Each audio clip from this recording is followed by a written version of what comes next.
అనకాపల్లిలో శుభప్రదం shopping mall. సినీ నటులు మానస వారణాసి మరియు శ్రీదేవి చేతుల మీదుగా గ్రాండ్ ఓపెనింగ్.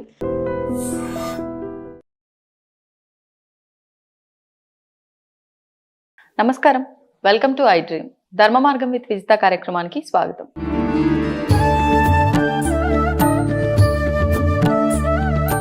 నమస్కారం గురుగారు. ఓం శ్రీ మహాగణాధిపతయే నమః. గురుగారు, శని ప్రభావం వల్ల అంటే శని భగవానుడి మీరు ఇందాక కూడా ఒక టాపిక్ లో చెప్పారు, శుభగ్రహం ఏదైనా ఉందా అంటే అది శని గ్రహమే. ఆయన గనక మనకు అనుకూలంగా ఉంటే మిగతా అన్ని గ్రహాలు ఆటోమేటిక్ గా అనుకూలంగా మారిపోతాయి అని చెప్పి. కానీ ప్రతి ఒక్కరము భావించేది శని మాకు ఫేవర్ గా లేడు, అసలు ఈ ఎప్పుడు దరిద్రం పట్టుకున్నట్టే, వదిలి వెళ్ళడం ఇంకా మమ్మల్ని ఎప్పుడు పట్టి పీడిస్తూనే ఉంటాడేమో, ఈ రకంగా బాధపడుతూ ఉంటాం. ప్రతి మనిషిలో కూడా ఈ శని పీరియడ్ అనేది కొంతవరకు అంటే నెగిటివ్ గా నడుస్తూ ఉంటుంది. అష్టమ శని, అర్ధాష్టమ శని అని, ఏలినాటి శని అని, ఇంకేదైనా సిచ్యువేషన్స్ బాగాలేదంటే నాకు ఇప్పుడు శని పీరియడ్ నడుస్తుంది, ఎప్పుడు అయిపోతుందో, ఎప్పుడు నన్ను వదిలి వెళ్తాడో, ఇలా కొన్ని సందర్భాల్లో వింటూ ఉంటాము. సాక్షాత్తు పరమశివుడికి కూడా ఈ శని బాధల నుంచి విముక్తి కలగలేదు అని చెప్పి. మరి ఏం చేయాలంటారు? ఏమి చేయగలదమ్మా, నోరు మూసుకొని కూర్చోగలిగితే అదే ఉత్తమం. అంతే. ఎందువల్లనంటే శని ఏం చేస్తాడో నీకు తెలీదు. నీ ఊహ ఏంటి? నాకు శని నాశనం చేస్తాడు. నాశనం అని కాదు కానీ ఏదో ఇబ్బంది పెడతాడు. మీరు నేను ఉన్నాం. వద్దులేండి, ఉదాహరణగా చెప్పండి. ఉదాహరణ జనాలకు అర్థం కావాలండి. మీరు నేను ఉన్నాం, నేనేదో మిమ్మల్ని ఇబ్బంది పెడతాను అని ఉంది అంటే మీ దృష్టిలో నేను ఇబ్బంది పెడతాను ఉంది కాబట్టి నేను ఏది మాట్లాడినా మీకు కష్టంగానే ఉంటుంది. ఇది వాస్తవం.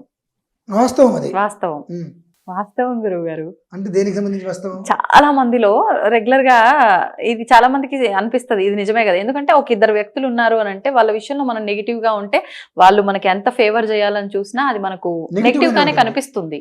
అంటే అక్కడ తప్పెవరిది? చూసే చూపు. అంటే మనం నెగిటివ్ గా ఆలోచిస్తే ఎంతసేపటికి మనకు ఎంత చేసినా ఎండ్ ఆఫ్ డే మనం చూసేది నెగిటివ్ వే. అదే పాజిటివ్ అనేటువంటి మనం చూడగలిగితే పాజిటివ్. ఎక్కడికి వెళ్ళినా ఏం చేసినా అసలు మనకేం చేయకర్లా. కానీ అది అన్ని సందర్భాల్లో వర్తిస్తుంది అంటారా? అన్ని సందర్భాల్లో వర్తిస్తుందమ్మా. ఎందువల్లనంటే యతో ధర్మస్తతో జయ. మనం ధర్మాన్ని పాటిస్తున్నాము అంటే తాత్కాలికంగా ఇవాళ మనకు దెబ్బలు తగిలిచ్చాము, ధర్మం ఖచ్చితంగా నిలబడుతుంది. నేను చాలా విషయాలు దాన్ని నేను చూశాను. ఇదే శని విషయంలో కూడా క్రితం సంవత్సరం ఏలినాటి శని స్టార్ట్ అయింది. ఆ ఏలినాటి శని స్టార్ట్ అయినప్పుడు చాలా మంది, అన్నయ్య గారు మీకు మీ రాశికి ఏలినాటి శని వచ్చింది కదండి, ఇక మీ కష్టాలు తప్పవు కదండి అన్నారు. అలానా? నేను ఆయన ఎప్పుడు నన్ను కష్టపెట్టే వ్యక్తిలా చూడాల. శని అనంటే కర్మని తీసేటువంటి వాడు, పీడ కాదు, పిశాచము కాదు, మనకుండేటువంటి కర్మల్ని తీసేసేటువంటి వాడు. అనగా ధర్మం, కేవలం ధర్మానికి కట్టుబడి ఉంటాడు శని. నువ్వు ధర్మంగా ఉన్నావా, అసలు ఊహకందని స్థితిలో కూర్చోబెడతాడు. నువ్వు అధర్మంగా, కొంతమంది అంటారు, నాకు అనిపిస్తుంది నాలుక బయటికి లాగి కోసేద్దాం అనిపిస్తుందండి. ఎందుకంటే రామేశ్వరం వెళ్ళిన శనేశ్వరం మొదలు అసలు నీకు ఏం చేశాడయ్యా ఆయన? నువ్వు ఇవాళ కట్టుకొని బట్టలు ఉండి కడుపుకి అన్నం తింటూ ఒక ఇంట్లో కొద్దో గొప్ప ఉంటావు, ఆయన అనుగ్రహమే. ఆయన నువ్వు చులకనగా చూడటం వలన, తోలనాటం వలన నువ్వు ఎంత కష్టాలు పడుతున్నావు. అందుకని ఇప్పుడు వినోద్ గారు కావచ్చు, శంకర్ కావచ్చు, ఎవరైనా సరే, అంటే ఎదుటి మనిషితోటి మనకు ఏదైనా సమస్య ఉంటుంది అని నెగిటివ్గా ఆలోచిస్తే నేను ఏం చేసినా వాళ్ళు నన్ను నెగిటివ్గానే చూస్తారుగా. అదే ఒక్కసారి పాజిటివ్గా మనం చూడటం మొదలు పెడితే, ఏమన్నా నా శంకరే గాంధీ నన్ను, ఇప్పుడు మా నాన్న తిట్టాడు అనుకోండి, ఓకే తిట్టింది మా నాన్నే కదా అనుకుంటే ఓకే, నన్ను తిడతావు అనుకుంటే నాన్న అయితేయే, కొడుకు అయితేయే. ఆ తత్వం అనేటువంటిది మనకు రావాలి ముందు ప్రధానంగా.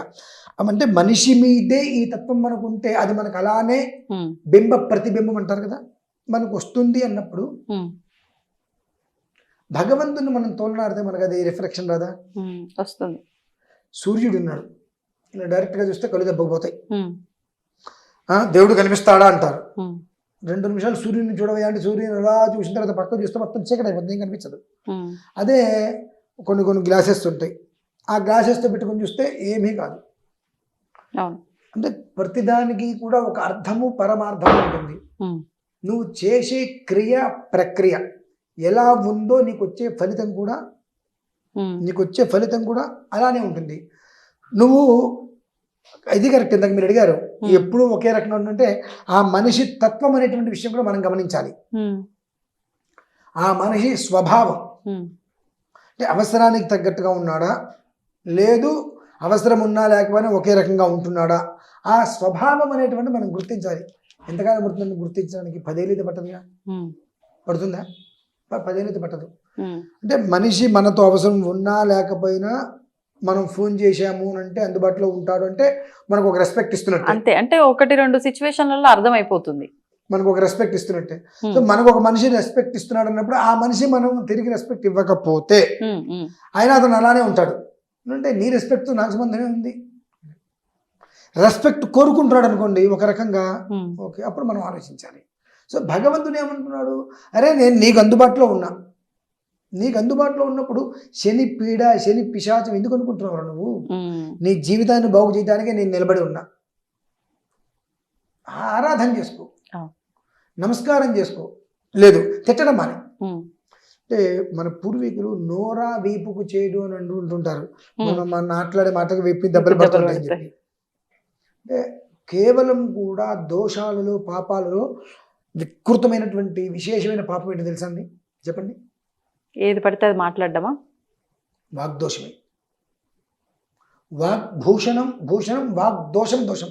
అంటే నోటి నుంచి వచ్చేటువంటి మాటే అమృతమే అవుతుంది, మాటే విషం కూడా అవుతుంది. అంతే. నోటి నుంచి వచ్చే మాట అమృతము అవుతుంది, అదే మాట విషం కూడా అవుతుంది. కాబట్టి ఆ ఒక్క మాట్లాడేటువంటి స్థితి. అందుకని అంటారు కోపంలో ఏమి అంటే కోపంలో మాట అనకు, ఆనందంతో మాట ఇవ్వకు. అర్థమైందండి? అర్థమైంది. కోపంలో మాట, ఆవేశంలో ఉన్నప్పుడు, ఆనందంలో ఉన్నప్పుడు మాట ఇవ్వకూడదు అని. కోపంలో మాట అనకూడదు, ఆనందంలో మాట ఇవ్వకూడదు. నువ్వు ప్రశాంతంగా ఉన్నావు, నీ మెంటల్ బ్యాలెన్స్ కరెక్ట్గా ఉంది అన్నప్పుడు అక్కడ వాతావరణం ప్రశాంతం, నీ ఆనందంతో సంబంధం కదా. వాతావరణం ప్రశాంతంగా ఉన్నప్పుడు నువ్వు ఏదైనా ఒక వరం ఇవ్వు, అది ఇబ్బంది ఉండదు, ఒక మాట ఇచ్చే. కానీ ఏ పరిస్థితులలో కూడా కోపంలో ఉన్నప్పుడు ఒక మాట అంటే అదేమవుతుంది అంటే, నేనేమంటాను, నువ్వు అనేటువంటి మాట సూదిలాగా కుట్టుకుంటూ వెళ్ళాలి. సూది పని ఏంటండి? కలపటం. మామూలుగా ఒక వస్త్రాన్ని మీరు ఇలా చించి చిరుగుతుంది, దాన్ని చక్కగా కొట్టండి, 2-3 రోజులు చిరుగుతుందా?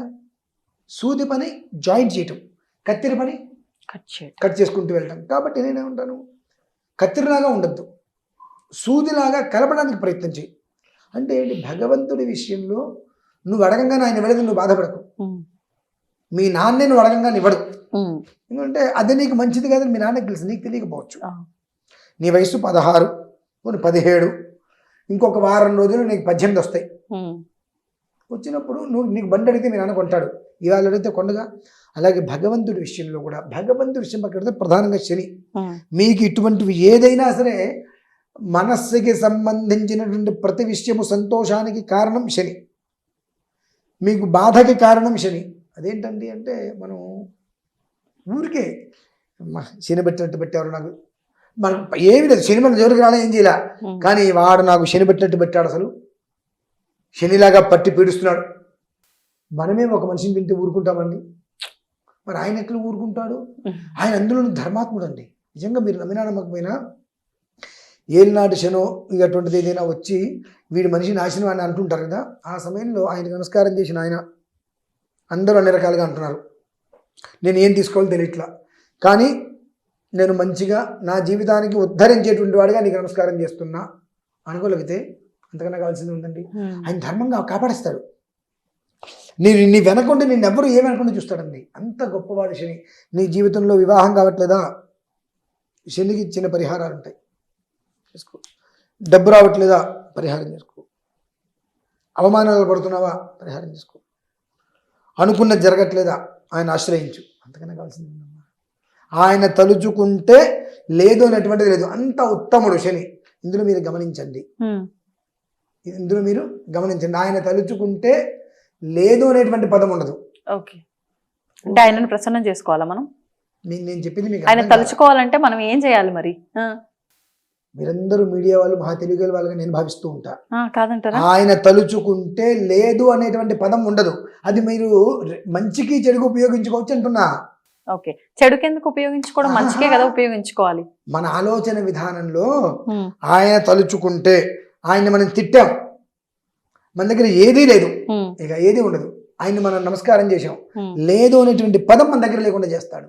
అంటే ఆ లేదు అనేటువంటి పదంలో మంచి అన్నీ మనం గమనించుకోవాలి.